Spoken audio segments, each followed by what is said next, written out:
Marjorie Taylor Greene, she's done it. She has upended our political tradition. She is a unique threat to our order and to our civil discourse. Do you know what she did? She did something no one else has ever done. She made a clumsy Nazi comparison.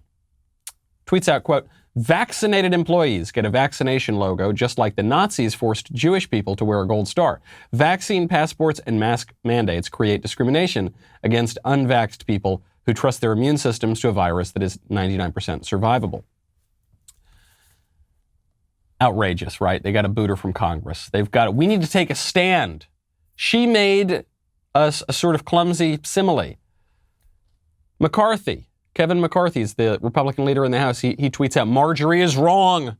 Her intentional decision to compare the horrors of the Holocaust with wearing masks is appalling. Let me be clear. The House Republican Conference condemns this language." Well, that's good. Finally. Now the libs will like us. Now, good. We're going to score points. They're probably going to give us credit for that, too, right? Because we all agree, not crazy Marjorie Taylor Greene, but we, the respectable Republicans and the Democrats, we all agree that it is never acceptable. It's so out of character for our politicians to make Nazi comparisons, right? Right? Is that true? I don't like Nazi comparisons because I think they're lazy. It's usually because people don't know anything about history, so they just, every single thing that ever happens, they compare to the one thing in history they sort of know a little bit about, which is the Second World War.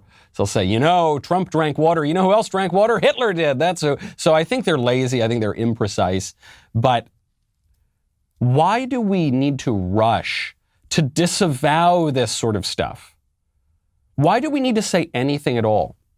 Marjorie Taylor Greene sent out a tweet using a very common, not my favorite, but it's a very common rhetorical device. Why do we need to rush and say, it's bad, it's horrible, she's terrible, oh no, I'm sorry.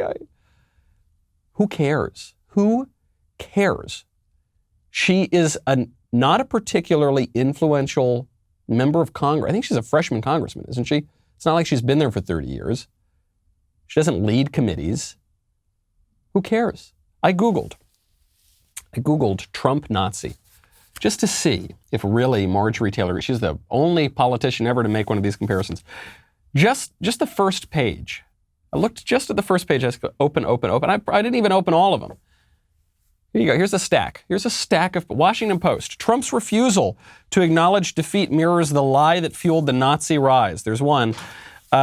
Trump obviously admired Hitler, says Anne Frank's stepsister, referring to claims that he studied his speeches. Okay, unsubstantiated claims, by the way. I think that was Business Insider. We've got CNN's Christiane Amanpour compares Trumpism to Nazi pogrom. Okay, there's one that's from CNN, right? The Austin American-Statesman. Trump takes tactics from Hitler's playbook. Okay, there's that one. Oh, here we go. It's from The Guardian. Spike Lee compares Donald Trump to Hitler. That's another one. Here we go. WBUR. This is actually hosted by Harvard, so you can find this on Harvard's website. One scholar on similarities and substantial differences between Trump and Hitler. There you go. There's one. We've got the Dallas News. Joe Biden likens Ted Cruz to Nazi propagandist Goebbels for helping Trump spread big lie about election fraud. Oh, there we go. There's two Nazi references in there. That's from Dallas News. The sitting president, by the way, did that. Opinion here. In the Inquirer, is it wrong to compare Trump to Hitler? No.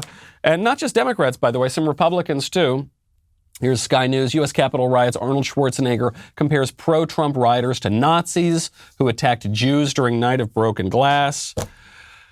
Oh boy, that's like the first 10 search results when you Google. We could be here for months. But all that, totally fine. Is Kevin McCarthy going to disavow Arnold Schwarzenegger? Are the Democrats going to disavow Joe Biden and all the others and Christiane Amanpour? Are they going to? Now, we're never going to talk to CNN no more. No, because this is so contrived. Actually, right now, if you had two polls of the Republican Party in the House, there's Marjorie Taylor Greene, right, who says some kooky things, no one doubts it, says some clumsy things, no one doubts it. But you got her on one side, and you have Liz Cheney. Oh, respectable Liz Cheney. She's the conscience of the Republican Party. Can you believe those Republicans kicked her out of her leadership position? So awful. She's a good kind of Republican. Okay, look, I'm a Democrat. You hear this all the time. I'm a Democrat. Okay, I hated Bush. I disagreed with Bush, but they were respectable Republicans back with Bush and Cheney, not like Trump. So Liz Cheney would never. Oh no, she did. She made a Nazi comparison like 3 weeks ago. Quote, the 2020 presidential election was not stolen. Anyone who claims it was is spreading the big lie, turning their back on the rule of law and poisoning our democratic system. What's funny about this one, the big lie is a phrase coined by Hitler in Mein Kampf. But what's funny is that the supposedly sophisticated, intellectual, serious Republican, Liz Cheney, is using, and all the Democrats, by the way, are using that phrase in the wrong way. When Hitler coined the phrase the big lie, he was accusing Jews of spreading a big lie about Germany's defeat in World War I.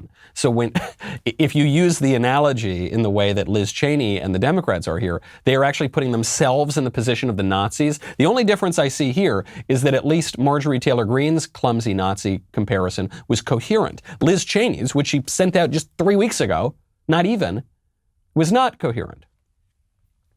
But we need to disavow her. Disavow her. Everybody is making these comparisons. I think except for me. I think I might be the only person who does not make Nazi comparisons in public life. How many? All the sophisticated Republicans do it. The special, elite Republicans do it. The base Republicans do it. Every faction thereof. The Democrats do it. So why is it only a big deal when Marjorie Taylor Greene does it? Because the left is pushing an agenda and they don't like her, and they don't like her raising any questions about their various programs, and they know that she's an easy target because she says kooky things. The left is pushing an agenda with the help of squishes. What is the worst, most horrible event in the history of the United States? Maybe you would say September 11th. Yeah, that's a good option. Maybe Pearl Harbor, you might say. I don't know, the Civil War, that was pretty bad, huh? No. What the libs would like you to believe is that at least tied for that title with those events, if not even superseding it, the Capitol insurrection of January 6th. Don't take the libs' word for it. Even respectable former Republicans like George Will say the same thing. We have something new in American history. That is a political party defined by the terror it feels for its own voters. That's the Republican Party right now. Every elected official is frightened of his voters, therefore doesn't respect his voters, doesn't like his voters, and is afraid that a vote for this will be seen as an insult to the 45th president. There's no reason. McConnell has a point. There are going to be lots of investigations. Journalists are going to go through this. There are 450-some criminal charges now being brought, with 100 more probably to come. So there's going to be lots of information about this. I would like to see January 6th is burned into the American mind as firmly as 9/11, because it was that scale of shock to the system. And I think there will be a commission, but it is controversial for that reason. He would like to see 1/6 burned as firmly into the American mind as 9/11, because it was the same sort of shock to the system. George Will believes that January 6th is among the worst things to happen in American history. I don't think that's true. I don't think it was. I think it was bad. I don't like it. I didn't participate in it. But I don't think that the horn guy dancing around the desks and the smiley guy stealing Pelosi's lectern, I don't think they're among the worst things ever to happen in American history. I don't think it was the worst thing to happen that year. That year, right, the year leading up to January 6th, you had leftists burn down the country, city after city after city, civilian buildings, government buildings, killing innocent people, burning down businesses. Where's the commission? Where's George Will's outrage? the Republican elected officials, they disrespect their voters. They're afraid, they hate their voters. I think George Will is projecting here. I think he has no respect for the Republican voters. But very often, I think, the Republican base voters have a little better handle on things than do the genius, elite, expert participants in the liberal establishment. Just getting back to that example at the top, just look at the Wuhan Institute of Virology. The Republican base knew from the very beginning that Wuhan Institute of Virology, that was a little coincidental how close that was to where the virus was discovered. But all the genius elites in both parties said, no, it's crazy. That's crazy. It's ridiculous. You're so ignorant. Stop! Oh, man, that was close. Ring the bell. Subscribe. Like so that you will get notifications. And beyond that, sure, it's good to get the notifications on YouTube, but you got to head on over to Apple Podcasts, Google Play, Spotify, MySpace, LiveJournal, I don't know. All those podcast apps where you can get the audio version. There have been some shenanigans recently with the big tech companies.